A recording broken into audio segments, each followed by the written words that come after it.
Hey guys, welcome to another edition of Happy, Sad, Confused. I'm Josh Horowitz. For those of you that have been listening to the podcast, thanks for continuing. And for those of you who are new, welcome aboard. This is a good place to start off because this week's guest, every week we try to talk to some of the most interesting actors and filmmakers working today, and this week's guest certainly fits the bill. Since I started the podcast, a few names have definitely bubbled up on Twitter for people that people want me to talk to, and I am very happy to deliver one that has been very much requested. This week's guest is, of course, Kristen Stewart, who she's still so young, but has just crafted such an amazing career. I mean, even throw away the Twilight movies, which you shouldn't because they are a huge part of pop culture in the last 5-10 years. But films like Panic Room way back when, and Into the Wild, Adventureland, and 3 movies that we actually touch on here today all speak to her talent in front of the camera and her interest and willingness to push herself in really cool areas. Kristen is certainly unique. I've had a chance to I feel like I've talked to Kristen Stewart maybe more than any other journalist on the planet, thanks to MTV's long coverage of Twilight, and it's been great to kind of get to know her over the years and to see her grow, and hopefully you're going to hear a more candid, relaxed Kristen than maybe you're expecting to. Sometimes on talk shows she can seem a little bit ill at ease because frankly that's not her favorite place to be, but this is an extended conversation, and I think you'll get to know the Kristen Stewart that I know a little bit in this one. 3 movies I want to mention here, one of which is coming out pretty soon, Camp X-Ray, which is a really interesting small film Kristen did about her the character's experience as a Guantanamo Bay guard. That comes out October 17th in limited release, also on VOD.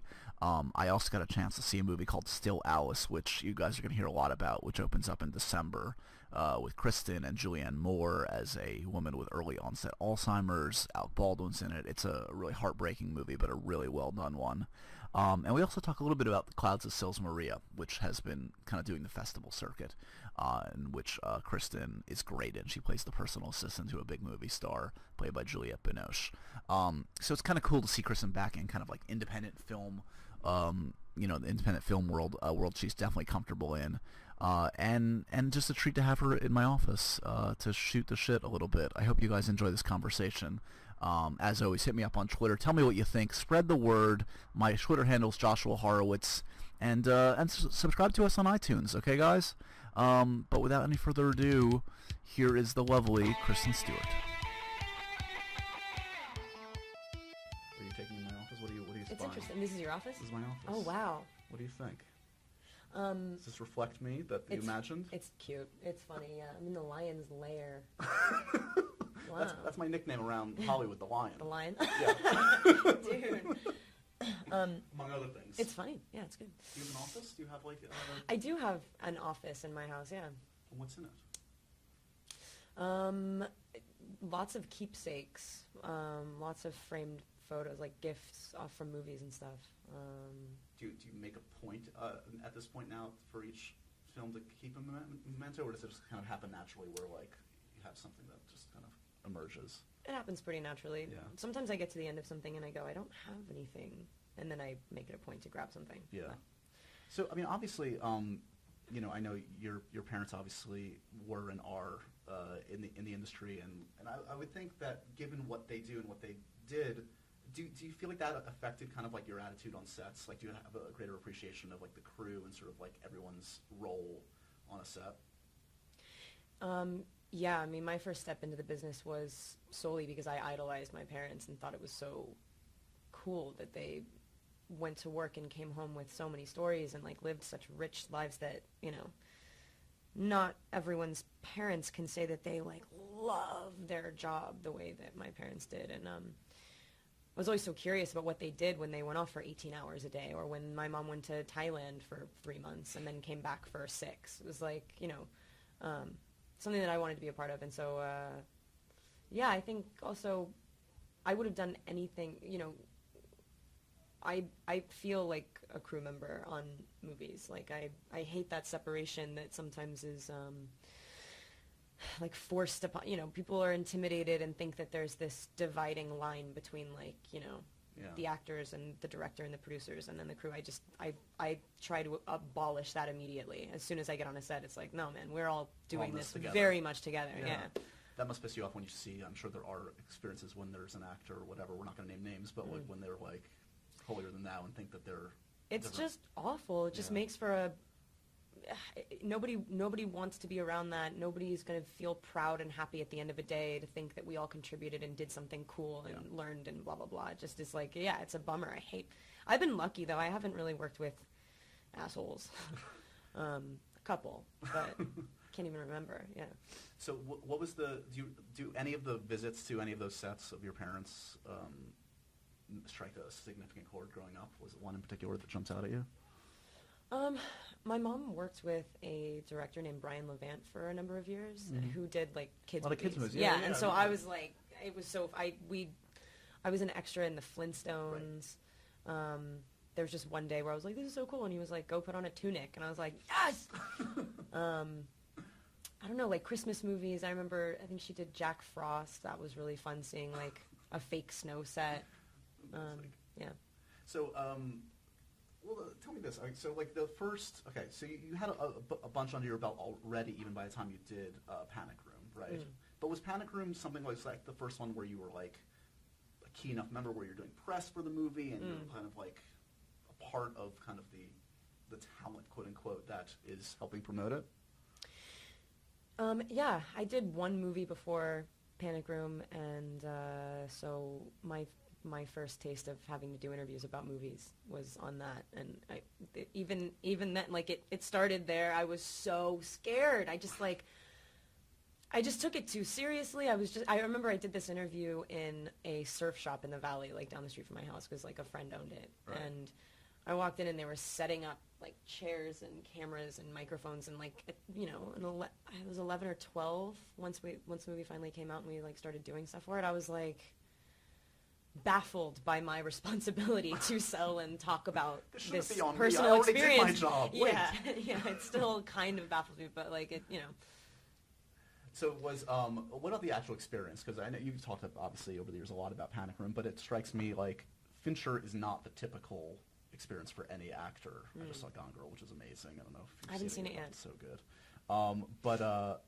So like at that point, did you realize, even then, having done a little bit before then, that this was an anomalous kind of experience? The way he obviously puts actors through the paces in a good way and does a lot of takes, etc. Right. I knew because of my mom's experiences with making movies. It was definitely like an elevated, much more intensive, vigorous experience. Yeah. We shot for so long too. I was on that movie for like a total of 8 months or something like that. Right. And we rehearsed for 2 weeks. Then Jodie came on. Like it Right. was this huge, it was really long. It was like a huge chunk of. It was like a school year for me. Right. Did Jared's dreads make an impression? I still haunt your dreams. dream of maybe one day being able to pull those that off. could be your next hairstyle. Yeah. It'll be like spring breakers. Exactly. I'll get a grill. Amazing. So what was like? I mean, were you ever trying to like? Was the goal ever to do like a TV series or anything like that? Like a lot of actors out in LA was like, oh, they need to get on the. Right. Was that ever part of it, or was that just something that even then you were like, that's not necessarily my thing? When I was really young, before I did my first few jobs, I would audition for commercials and just anything that would anything Sure. that came up. I was not good at it, and I wasn't into it. I had so much fun auditioning for movies. Even the year that I auditioned, sort of, it sounds silly now. It was a year. I was 9, but I thought it was a long time.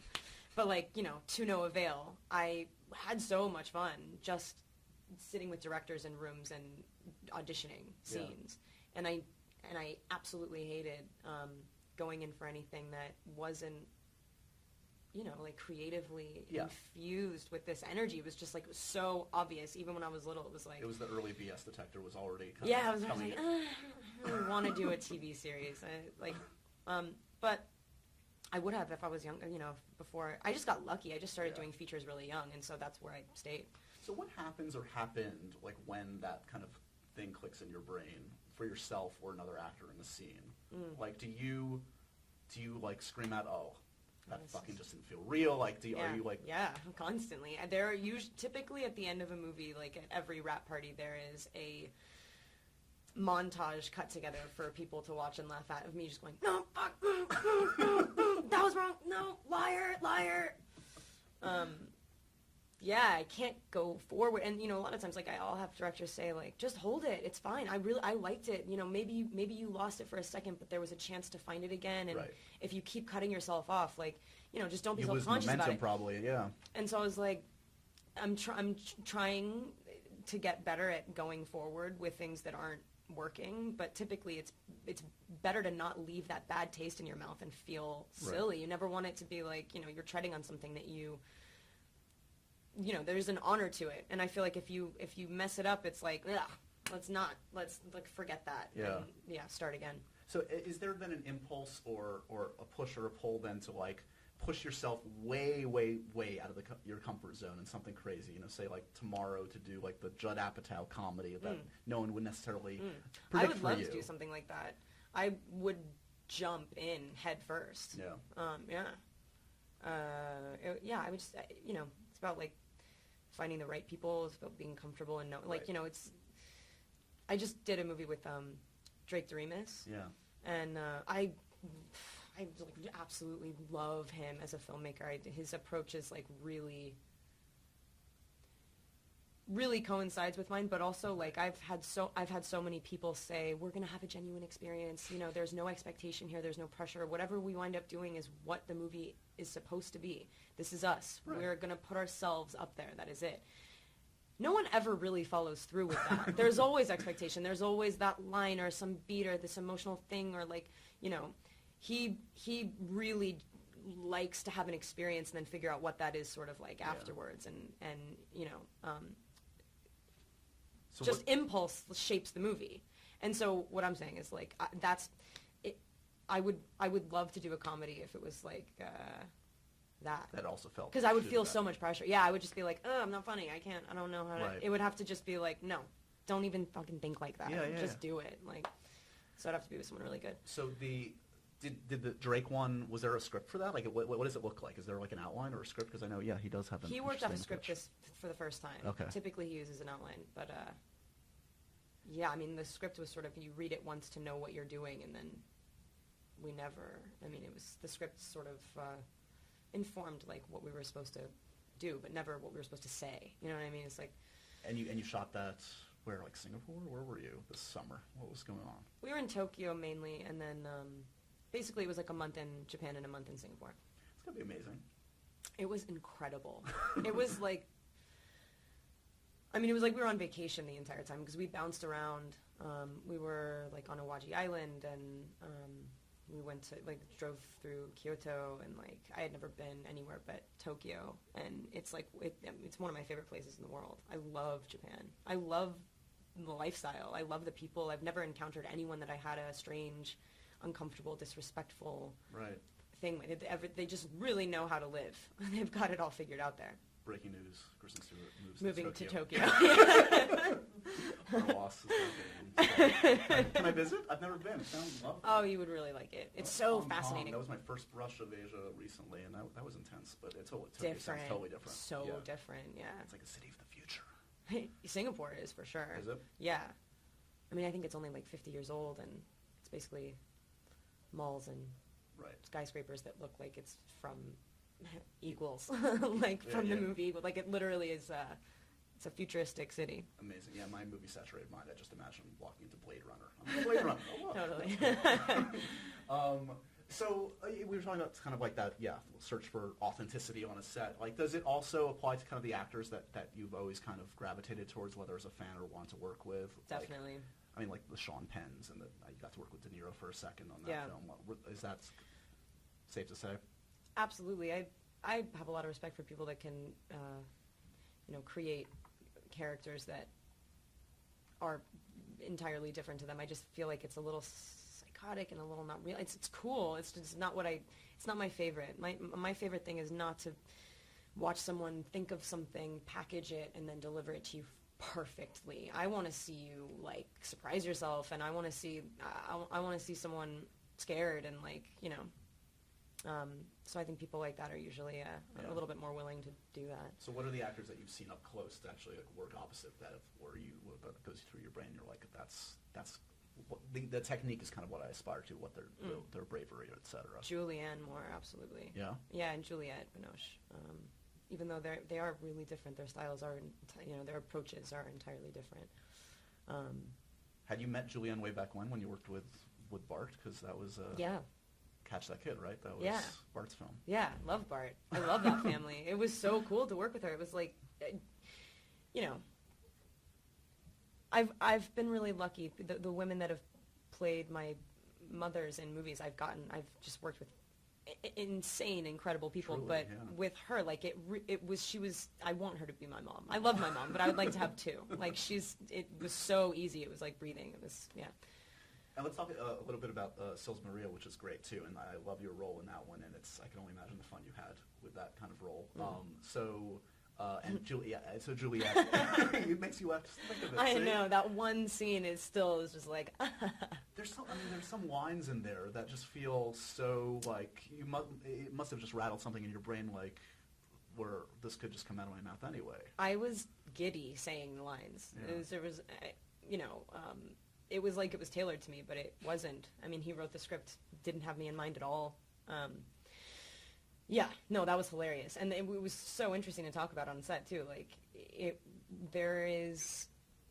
makes the movie more relevant and interesting because you just sense that I know what I'm talking about, rather than, you know what I mean? Rather than having someone just saying lines I don't really have familiarity with. Like, I literally had to keep the smile off of I had to keep like the blood out of my cheeks. I was like turning red. I was like, this is hilarious.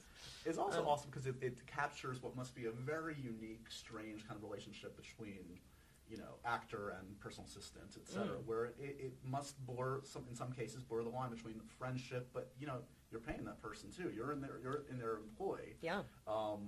Is that something that is that weird for you? I'm sure you've probably had some help over the years in terms of like assistants like that. Yeah. Did that kind of... My assistant was like he became my best friend for years. He still is. Yeah. Did it ever get weird? Is there ever a moment where it's like, wait. No. I need a raise. You're my friend, but wait. We just didn't. I want to work with him. I want to make movies with him. You know what I mean? It was just at a certain point, it was just like, I definitely don't. Well, you definitely don't want to be working for me, quote unquote, anymore. Like, done. Like, you're my friend. This is it. Let's like go forth. Too. Yeah. Yes. But no, it's weird, especially in this case with Sils. You've got a woman who's like really kind of lonely and isolated anyway. Right. And so codependent. That relationship is just like, they're both mutually fascinated with each other, and so that's like it is a lot more than professional, but that happens all the time. I see it constantly. Like, actor assistant dynamics are interesting. Like, they're everything to each other. Right. Literally, like, they fulfill so many roles. Like, fulfill so many like basic you go tasks. through the basic relationships in life, like sister, friend, mom, both of them for each other. Like, sometimes I'm her mom, sometimes she's mine. Like, it really, Was Binoche an intimidating actress to work with? I mean, I don't know if it's the French thing or just her body of work or just the air about her, but to me, she would scare the shit out of me. I think if she sat down here.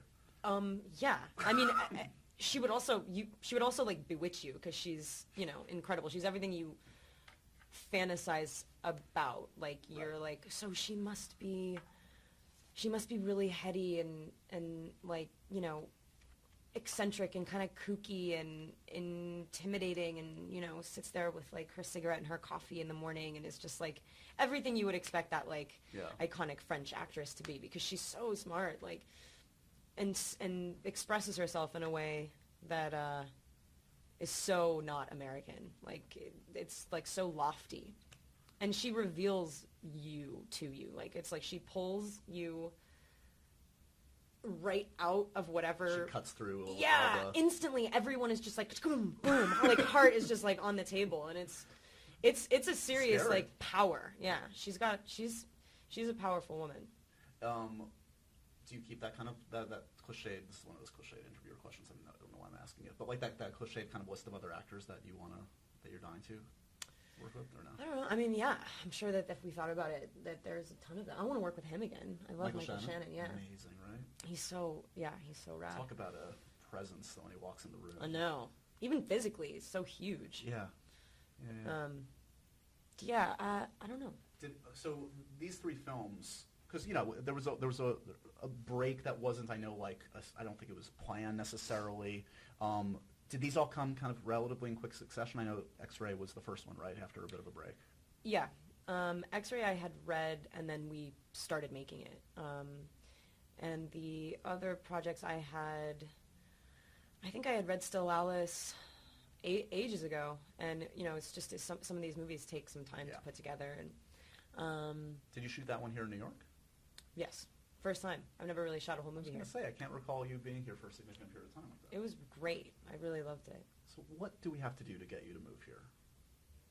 I know you're born and bred. I love LA, man. I know. I love it. I love New York too. I'm here a lot. It just seems, knowing, again, to go back to the BS detector, maybe this is a cliche as a born and bred New Yorker, and I have a bias against LA. You do, and it's sad, because it's so not full of Really? S. Yeah, no.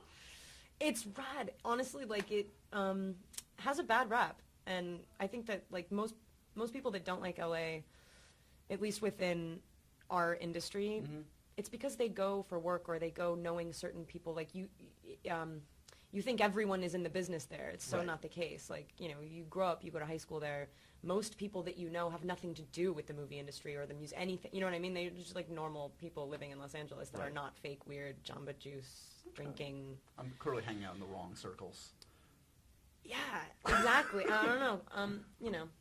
Would you just haven't tapped into the cool side. Okay, give me a list of the cool places to go. Help me out. What about the prospect of, whether it's in New York or somewhere else, is theater something that you think about? I haven't seen much of it. Does something, the nature of what that is, not jibe with like your process, you think, or does it feel like something you'll get to at some point, or not? It's just not on a list for whatever reason. I think because I'm so not familiar with it, I just haven't really considered it. Yeah. I love working really hard, and I like consistent work, and I'm definitely not intimidated by the workload, but it's different. I like sort of like stints of Intensity, hard, yeah, and then done. And I really, really love the privacy of it. Right. Not to say you don't have that in rehearsals and stuff, but I would be willing to try it. Absolutely. I think one thing I might love is to feel, sometimes pressure is a huge like motivator. I think if there were 100 people in front of me, it would be like, you better go. Right. Like, you better go now. Do you know what I mean? Like, and so I would like to feel what that feels like. I love the continuity of it, being able to tell a story from start to finish every night and have the entire experience. Yeah, that'd be interesting. It's interesting, because I was just talking to somebody else about, like, they were asking me if I get nervous for interviews, and I feel like it's comparable to what you were just saying. It's because, and maybe you can sense this about me after these years, like, outside of interviews, I'm not, like, a necessarily social person, and I feel like I'm overcompensating everything by like putting myself in these crazy situations and crowds and stuff. Yeah. It's just like psychically just getting through shit. Totally. It doesn't seem like it's the most. It is weird. You're not like somebody who seems like they were like, I am going to become. Oh yeah, I want to be Ryan Seacrest. I want to be. Yeah, exactly. No. No. Well, yeah. I mean, I can completely relate. That's how I feel. Yeah. Most of the time, like not on a set, but when I'm doing any bit of press, like I'm about to go do Fallon, right? And that 10-minute period is already like making my hands sweat. Are you doing a bit? Are you going to do anything, or just the interview? Oh, I don't want to spoil it. No, I'm not doing anything. I'm just going to hang out. Because when you do your first bit, you're doing it with me, not Fallon. You That's got what it. I'm saying. What do you mean bit? Let's do a bit now. No, I can't. Improvise. I'm not freaking... No, genuine experience. Genuine experience. Just be yourself. It will be a genuine experience, but we're going to riff. No, Michael Shannon, he played a non-sexual escort for me. That is really funny. He was amazing.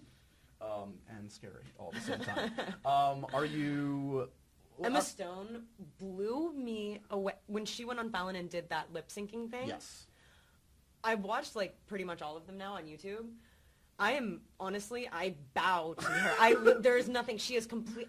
I've always been a huge fan. I think she's hilarious. But like, that was. I could never. There's just no fucking way in hell. I'm so blown away by that performance. Like, I just saw her last night in Birdman. Oh yeah. Oh my god. Is that a good movie? This movie is. It's the best movie I've seen this year. It's amazing. It's somewhat of a continuous shot, right? I've heard that it's sort of like... and I'm such a geek for that. Yeah, like, me I too. grew I up, love like, that. I don't know if you ever watched, like, any of Brian De Palma's stuff. Like, Totally. He was into all that. And this is supposedly it's not one continuous shot, of course, but it masks it throughout with some seamless editing. But the filmmaking, the performances, That's so Edward cool. Norton, amazing. What are you watching much of anything? TV, film? What are you geeking out on right now? I've been off for a week, so no, not yet. So you haven't caught up on everything? What? Yeah, no. Is there a list? Is there a TV show that's like, oh god, I better get through that? Because everyone's telling me I haven't have to seen. see it. Yeah, House of Cards. I haven't seen that yet. It's really good. Yeah, I just worked with an actress that was on it too for a little bit, so Nice. yeah, I want to see it. I would throw in Fargo in there, which Really? That was so strange when I saw the billboards for that. I was me like, too. what? I know. What? I know. And But it's really good? It's one of the best things I've seen. That's one of my favorite movies ever. And it's weird. It's not like a sequel. It's just kind of like a riff off of Fargo, which is amazing. Are you in your week off or in your downtime on sets? Are you writing? Are you kind of like playing around with stuff? And what kind of stuff, like when you have your downtime, what are you trying to creatively do outside of acting? Well, as you know, I write a lot of poetry, so I still do that. And I have something prepared for you today. I actually read one of them in Equals, and it like just made me. I was such a like vulnerable little moment for me. It was like, come on, just do it. It was cool. I wrote my short finally. There's just this little thing that I want to do, but You directed recently for the first time. You directed the music video. yeah. What? Nothing. It was awesome. I had a great time. It was literally, I kind of followed my friend around for a bit and cut together like a short montage of like her life, and yeah, that's it. It was really fun. I was in Nashville and LA and drove all over the place, and yeah, it was awesome. Between that and the Jenny Lewis music video, you're just knocking everything off the bucket list. There's going to be nothing left for you next year. That was so much fun. Was it amazing? Oh my god, I was at like that. That was another like just do it. Like, because initially I was like, I can't even imagine talking to her. You know what I mean? Like, so I couldn't say no. The performance in it is something that like felt. I didn't even know what that was going to be. She was just like, just come on, we're just going to hang out and like shoot some stuff. And I was like, okay, I don't really know what that means, but like I can't say no. After I've talked about you in 1,000 interviews. I can't ruin my life and say no to that. I have to do myself a favor and like just do it. Right. But yeah, no, it was awesome. Cool. Who was it? Anne Hathaway was in that. What was Brie Larson? Brie Larson, yeah. She's amazing too, right? She is so cool. Yeah. Yeah, that was a really good day. Rad chicks. Rad chicks all Yeah. around. Yeah. So what? Speaking of rad chicks, like it struck me whenever like this got a lot of attention when like Emma Watson went out in front of like the UN and made this amazing speech. It got all its attention. Yeah, that was cool too. Amazing, right? Yeah, she's awesome. Do you feel like at this point, like, are you? I mean, you've been through such like a crazy ringer in terms of media insanity. Like, do you feel like you could ever do something comparable to that at this point? Like, would you feel comfortable being more outspoken in that way, whether it's whatever issue is you're into at the time? You know what I mean? Right. Or does it feel like it's just not you, and again, you need to be you at the end of the day? Right. I would love to. I would love to like spearhead projects, and I would love to fund certain things. I'm never going to stand up in front of the UN and make a speech. That's just really not you. probably not going to happen. You know. Because I had an offer for you. Unless something That's happened. a shame. Yeah. You know, I respect the hell out of her. I think that was awesome. Yeah. Yeah, I mean, you can like affect change without being. Yeah, there are 1,000 ways. Yeah, exactly. But, you know, who knows? Maybe something will happen and I'll feel, you know, moved to like, you know, shout from the rooftop something. But I'm not sure what that is yet. When you got the, on the caller ID or whatever, and it said, like, Stephanie Meyer or Summit or whatever, Twilight, were you like, oh, Jesus, here we go again? Recently? Recently? Yeah, well, I'm sure they, however they reached out to you and asked about the whole judging thing or whatever we want to call it. were you like, oh, my God, here we go again? Or what? I mean, like, I'm fairly in touch with those guys. Yeah. So yeah, it wasn't weird. I was like curious about it, and you know, flattered that they wanted me to be a part of it. I think it's cool. Like, I think I'm all about women in film, and I'm generally just kind of interested to see what people make. Yeah. It seems like, and obviously inevitable that they were going to try and figure out what the logical next step is, and this seems like, oh, crowdsourced kind of thing. Let the fans figure it out for us. Yeah, it's a cool little project. Yeah. I don't even know really I don't know too much about it. I can't wait to see. I don't even know like the scale of. Yeah, exactly. Yeah. Like, how did they get the money to make their little movies, and like who are they? How old are they? I know nothing about it. I'm curious. You may have noticed there's an Indiana Jones fedora on my desk, and that's not from me. And it's filled with some random questions. You don't have to, don't worry, I know there are like 100 in there. You don't have to answer all of them. Oh, okay. So why don't we finish up with a couple of these and see what fate has in store for you. You ready, Kristen? If it's a bad one, we can do a different one. What do you got? Zombies or vampires? Oh, God. Couldn't have chosen a better question. Or a worse one, depending on your perspective. Right. Okay, well, I don't really have an answer for that. Should drugs and or prostitution be legalized? Oh, wow, provocative. They're not all that I don't know what is in your hand that's like picking these particular questions, but you're getting an interesting bunch. You know, I think there's two sides to that coin, which I understand both. I don't know. Okay, I don't have an answer for that. I wonder. I mean, it would be interesting to know how people would react if they weren't told no. Right. You know what I mean? It makes something entirely desirable as soon as someone says no to you. But at the same time, I definitely think, the country isn't going to hell now that a bunch of states have legalized marijuana. We're still standing, so there's that at least. Right. We need to finish on something softer. Okay, yeah, maybe not that one. When I was a kid, my hero was. There we go. That's good. I didn't really have one. That's the thing. I'm trying to think. Like, when I was in kindergarten, I wanted to be a rock star, and as soon as I turned 9 or 10, I wanted to be an actor, but I never was like, oh, I'm going to be a movie star. Right. It's always way more into musicians, to be honest. Nice. Well, idol worship can be a little dangerous anyway. That's weird. Yeah, I'm really not into that. I was super into Jim Morrison for a bit, which was really funny. When I was very, very little. Probably too little to actually. Yeah. I was like, I don't know what any of this means, but it feels cool. That amazing Oliver Stone film, The Doors, Val Kilmer, he was Jim Morrison. Yeah, he was great in that. Right? Yeah. It's always good to see you, my friend. Congratulations on all the films, the 16 different films coming out in the next few months. Camp X-Ray, Clouds of Sils Maria, and Still Alice, which I know when people eventually get to see, everyone's going to love your performance in Julianne's. Thanks for stopping by the office. No, man. Thanks for having me.